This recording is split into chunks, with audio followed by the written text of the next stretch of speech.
Hey guys, इस video में मैं ये डिस्कस करूंगा कि आप कैसे बहुत अच्छा स्कोर कर सकते हो हिस्ट्री के अंदर।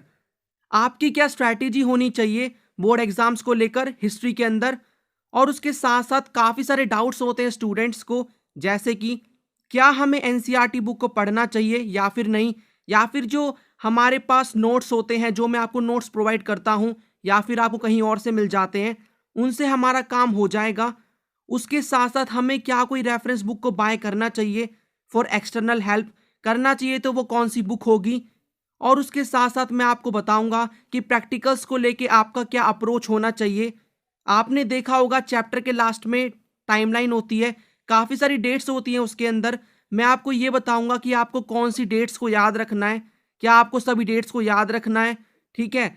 और उसके साथ साथ आप हिस्ट्री को एज अ सब्जेक्ट अपना इंटरेस्टिंग सब्जेक्ट बना सकते हो, ठीक है। और मैं आपको ये भी बताऊंगा कि कॉमन मिस्टेक्स जो कि स्टूडेंट करते हैं अपने एग्जाम को लेकर हिस्ट्री के अंदर, और मैंने कितने मार्क्स स्कोर किए और मैंने जो मिस्टेक्स को किया है वो भी मैं आपको बताऊंगा। वो मिस्टेक आपको नहीं करनी। सो गाइज, अगर आप ये जो पूरी मैं स्ट्रैटेजी और टिप्स आपको बताऊंगा इस वीडियो में, अगर आप उसको अच्छे से फॉलो करोगे तो आपके डेफिनेटली बहुत अच्छे मार्क्स आएंगे। So there is a lot to know in this video, so watch this video till end. Hi guys, this is Ankit. You are watching Humanities Lover. Let's start. अगर आप चाहते हो मेरी सभी वीडियोस का नोटिफिकेशन आपको मिले, चैनल को सब्सक्राइब करके बेल आइकन ऑन कर देना। इससे आपको सभी वीडियोस का नोटिफिकेशन मिल जाएगा और आपकी कोई भी वीडियो मिस नहीं होगी। नाउ स्ट्रैटेजी पे आते हैं। देखो, पहला क्वेश्चन स्टूडेंट्स का ये होता है कि जो एनसीईआरटी बुक है हमारी, क्या हमें उसको पढ़ना चाहिए या फिर नहीं, या फिर हमारे पास जो भी रेफरेंस बुक है, हमारे पास जो भी नोट्स हैं, उनसे काम बन जाएगा। ये यहाँ पर मैं ये कहूँगा, अगर आपको काफ़ी अच्छे मार्क्स स्कोर करने हैं 95 प्लस, तो आपको जो एनसीईआरटी बुक्स हैं उनको पढ़ना पड़ेगा। 4-5 टाइम्स आपको पढ़ना पड़ेगा, क्योंकि एनसीईआरटी बुक बहुत इंपॉर्टेंट है। आपको लाइन टू लाइन पढ़नी पड़ेगी। यहाँ पर मैं ये नहीं कह रहा कि आपको लाइन टू लाइन पूरा रिमेंबर करके रखना है, ठीक है। जस्ट आपको पूरी चैप्टर की अगर अंडरस्टैंडिंग चाहिए तो आपको एनसीईआरटी बुक्स को पढ़ना पड़ेगा।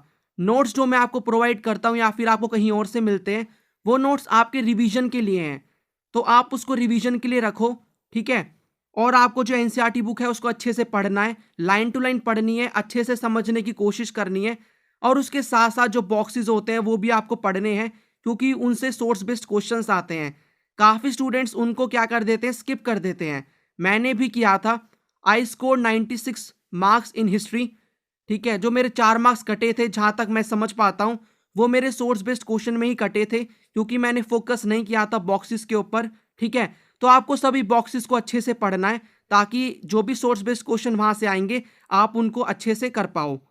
उसके साथ साथ यहाँ पर आपको क्या करना है, जो भी एनसीईआरटी क्वेश्चंस होते हैं, बैक एक्सरसाइज होती है, वो आपको सॉल्व करनी है। कोई भी चैप्टर आप पढ़ रहे हो, उसके बाद जो भी क्वेश्चंस हैं एनसीईआरटी क्वेश्चंस, आपको उनके सोल्यूशन कोई भी वेबसाइट पे मिल जाएंगे, यू कैन गूगल। उसके बाद आप उनको पढ़ो और आप खुद से अटेम्प्ट भी कर सकते हो।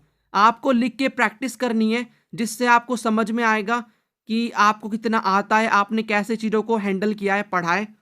और यहाँ पर मैं आपको ये भी बता देना चाहता हूँ कि आप ऐसा कर सकते हो, सपोज आप मेरी वीडियोस को देखो, या फिर मैं ये रिकमेंड नहीं कर रहा आप मेरी वीडियोस को ही देखो, आप कोई भी वीडियोस को देख सकते हो। पहले आपने चैप्टर का थोड़ा बहुत समझा, चैप्टर को अंडरस्टैंड किया, उसके बाद आप एनसीईआरटी बुक को पढ़ो। इससे आपको थोड़ा और समझ में आएगा। एनसीईआरटी बुक में एक प्रॉब्लम होती है, चीज़ें स्कैटर होती हैं, उन सबको लिंक करा के मैं आपको वीडियोस लेकर आता हूँ, ठीक है। तो आप वीडियोस को देख सकते हो, उसके बाद बुक को पढ़ो। फिर आपको यही चीज़ एक बार और रिपीट करनी है, फिर से आप वीडियो को देखो और बुक को पढ़ सकते हो। इससे आपका क्या होगा, ट्वाइस जो चैप्टर है वो अच्छे से कवर हो जाएगा, ठीक है। यहाँ पर आप देखो, एक और क्वेश्चन ये आता है कि क्या हमें एक्सटर्नल हेल्प के लिए हमें कोई रेफरेंस बुक को बाय करना चाहिए। यहाँ पर पहली बात, मैं किसी बुक को स्पॉन्सर नहीं कर रहा, ये मैं आपके ऊपर छोड़ता हूँ कि आपको रेफरेंस बुक बाय करनी है या नहीं। अगर आपने की हुई है तो कोई बात नहीं, अच्छी बात है। लेकिन अगर मैं अपना बताऊं तो यहाँ पर मैंने एक बुक को बाय किया था when I was in class 12th, that was Oswal की क्वेश्चन बैंक आती है। इसमें क्या होता है, आपको चैप्टर वाइज, टॉपिक वाइज जो प्रीवियस ईयर क्वेश्चंस है वो मिल जाते हैं। सपोज आपने कोई भी चैप्टर पढ़ा है, तो आप देख सकते हो कि उस चैप्टर में से पास्ट ईयर में जो बोर्ड्स के अंदर कौन से क्वेश्चन आए हैं, ठीक है। तो आपके ऊपर है, आप कोई भी बुक को, फुल मार्क्स है, ओसवाल क्वेश्चन बैंक है, एमबीडी, आप कोई भी बाय कर सकते हो। नहीं भी करोगे तो कोई बात नहीं, ठीक है। उसके साथ साथ आपको जो मैप है उसको अच्छे से प्रैक्टिस करना है। जो भी क्वेश्चन अवेलेबल होते हैं, जो भी मैप आपकी बुक में है एनसीईआरटी में, आप उसको अच्छे से पढ़ो और मल्टीपल टाइम आपको रिवीजन करना है, ठीक है, बहुत इंपॉर्टेंट है। अब यहाँ पर मैं आपको कुछ टिप्स देना चाहता हूँ। जैसा कि देखो, कुछ स्टूडेंट्स को क्या होता है, जो हिस्ट्री है ना बहुत बोरिंग लगती है। आप इसको कैसे एक अपना फेवरेट सब्जेक्ट बना सकते हो। आप जितनी भी चीज़ें हैं ना उसको स्टोरी की फॉर्म में समझो, ठीक है। Let's take the example of Vijayanagara empire. तो आप उसको स्टोरी की फॉर्म में समझो कि एक एम्पायर था जो कि साउथ में डेवलप हुआ, हरिहर और बुक्का ने उसको फाउंड किया 1336 के अंदर, कैसे उसका एडमिनिस्ट्रेशन होता था। तो आप ये समझो कि हम एक पुराने एम्पायर के बारे में पढ़ रहे हैं, ठीक है, जो कि इंडिया का ही है, ठीक है। तो आपको जितना भी चैप्टर है ना, जितनी भी चीज़ें हैं, उनको स्टोरी की फॉर्म में पढ़ना है और क्रोनोलॉजी बिल्ड करनी है, ठीक है। उसके साथ साथ यहाँ पर देखो, आपकी बुक में डेट्स हैं, इतनी सारी डेट्स अगर आप याद करोगे तो आप कर ही नहीं पाओगे। खाली आपको कुछ इंपॉर्टेंट डेट्स को ही याद करना है। ये मैं अपनी वीडियोस में आपको बताता चलूंगा कि कौन सी आपको डेट याद रखनी है। सारी डेट्स याद करने की जरूरत नहीं है, कोई काम की नहीं है, कुछ ही डेट्स आपको याद करनी है, ठीक है। और स्टूडेंट्स के माइंड में ये डाउट होता है कि डेट्स को हम कैसे रिमेंबर करें, बड़े बड़े नेम होते हैं हिस्ट्री के अंदर। देखो, इसका जो सोल्यूशन है वो है रिवीजन। आप जितने टाइम रिवीजन करोगे, आपको जो डेट्स हैं वो ऑटोमेटिकली, और कोई नेम है राजा का या फिर किसी का भी नेम है प्लेस का, वो आपको ऑटोमेटिकली याद हो जाएगा, ठीक है।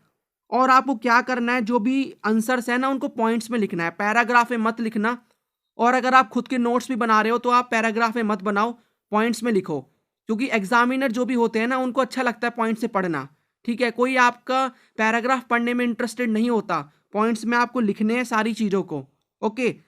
अब यहाँ पर मैं ये बता दूं कि कॉमन मिस्टेक्स जो कि स्टूडेंट्स करते हैं, जिनकी वजह से वो उनके जो मार्क्स है वो कम रह जाते हैं, ठीक है। और बाय द वे यहाँ पर मैं फोकस नहीं कर रहा मार्क्स के ऊपर, यहाँ पर अंडरस्टैंडिंग चैप्टर की बहुत इंपॉर्टेंट है। अगर आप अच्छे से चैप्टर को समझ लोगे तो ऑटोमेटिकली आपके मार्क्स आ जाएंगे। आप मार्क्स पे फोकस मत करना, यहाँ पर खाली मैं आपको स्ट्रैटेजी बता रहा हूँ जिससे आप कोई भी चैप्टर को अच्छे से कवर कर सकते हो, ठीक है। तो देखो, स्टूडेंट्स क्या करते हैं, एनसीईआरटी को स्किप कर देते हैं, जो कि बहुत बड़ी उनकी मिस्टेक होती है।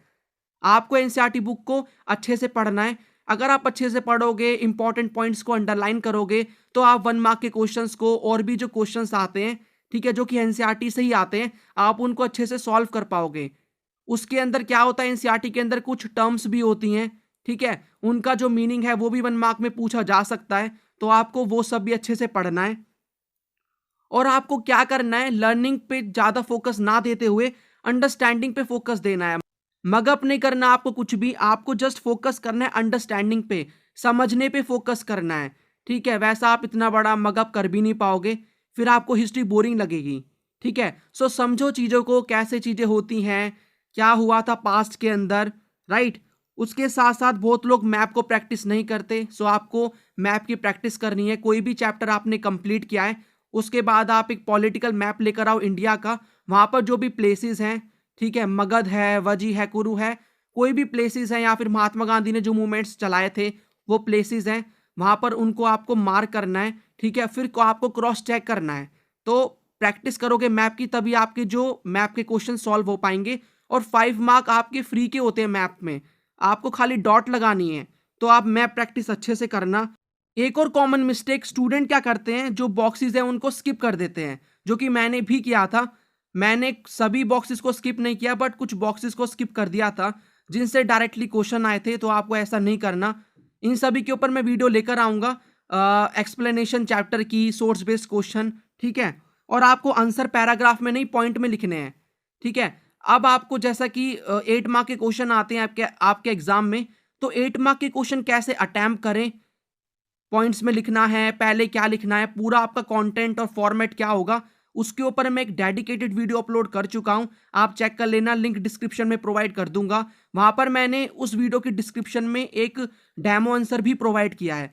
तो 8 मार्क का क्वेश्चन है, आप उसमें 8 पॉइंट्स या फिर 10 पॉइंट्स एक्सप्लेन कर सकते हो। वर्ड लिमिट का भी आपको ध्यान रखना है। अब यहाँ पर 80 मार्क्स का आपका पूरा हो गया, जिसमें आपको एनसीईआरटी को अच्छे से पढ़ना है, ठीक है। और अब यहाँ पर बात आती है 20 मार्क्स की प्रैक्टिकल्स। प्रैक्टिकल्स आपके बोर्ड एग्जाम से 1-2 मंथ पहले होते हैं। प्रैक्टिकल्स को लेके आपका क्या अप्रोच होना चाहिए? देखो, प्रैक्टिकल बहुत सिंपल होता है। यहाँ पर आपको क्या करना है, आपको पहली बात एक इंटरेस्टिंग टॉपिक को चूज करना है।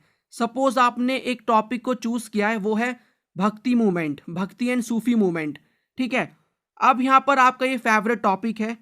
अब यहाँ पर आपको क्या करना है, उसकी फाइल प्रिपेयर करनी होगी, तो आपको अच्छे से फाइल को प्रिपेयर करना नीटली, ठीक है। और उसके बाद आपको क्या करना है, उस टॉपिक को अच्छे से रिवाइज करना है, बुक से आपको अच्छे से पढ़ना है, जो कि आपका जब आप तैयारी करोगे बोर्ड्स की, वो ऑटोमेटिकली आपकी हो जाएगी उस चैप्टर की प्रिपरेशन, ठीक है। लेकिन आपको अच्छे से फाइल में से एक बार और रिवाइज कर लेना है। तो जो भी एक्सटर्नल एग्जामिनर आके आपका प्रैक्टिकल लेंगे, उससे क्या होगा, जो भी वो क्वेश्चन एड्रेस करेंगे, पूछेंगे, उन सभी के आंसर आप दे पाओगे, और आपके यहाँ पर भी आपके 20 आउट ऑफ 20 मार्क्स लगेंगे। और लास्ट में जब आपके पेपर आ रहे होंगे, आपका सिलेबस कंप्लीट हो जाएगा, फिर मैं आपको कुछ सैंपल पेपर प्रोवाइड करूंगा, आप उनको बैठ के 3 आवर्स के अंदर सॉल्व करना, ठीक है। और ये स्ट्रैटेजी आप अदर सब्जेक्ट्स में भी फॉलो कर सकते हो, जैसे कि पॉलिटिकल साइंस, ज्योग्राफी, जो भी आपके सब्जेक्ट्स हैं, सेम स्ट्रैटेजी। एनसीईआरटी को अच्छे से पढ़ना, कोई भी चीज़ को स्किप नहीं करना है, और फोकस करना है अंडरस्टैंडिंग पे। तो ये पूरी कंप्लीट आपकी स्ट्रैटेजी थी, टिप्स थी, जो कि मैंने आपके साथ शेयर करी हैं। आप इन सभी को अच्छे से फॉलो करना, ठीक है। और फिर भी कोई डाउट है, आप कमेंट सेक्शन में पूछ सकते हो। कंक्लूजन इस वीडियो का यही निकलता है, NCERT is the only source जो कि आपको अच्छे से करना है, रीड करना है, कोई भी चीज़ को स्किप नहीं करना। फिर आप देखना आपके काफ़ी अच्छे मार्क्स आएंगे, और नॉट इवन मार्क्स, आप चैप्टर को भी अच्छे से समझ पाओगे, और हिस्ट्री जो सब्जेक्ट है उससे आपकी दोस्ती हो जाएगी। All the best for your journey, happy learning, signing off.